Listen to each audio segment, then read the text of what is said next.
अस्सलामुअलैकुम dear students, कैसे हैं आप सब। आज की हदीस हम पढ़ेंगे। हज़रत आयशा रज़ियल्लाहु अन्हा फरमाती हैं, रसूल अल्लाह सल्लल्लाहु अलैहि वसल्लम को दाएं हाथ से काम करना पसंद था। आप दाएं हाथ से वसूल करते, दाएं हाथ से देते और हर काम में दाएं तरफ को पसंद फरमाते।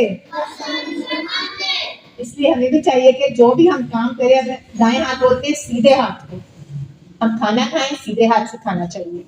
हम स्कूल में कोई राइटिंग वर्क करें, कुछ भी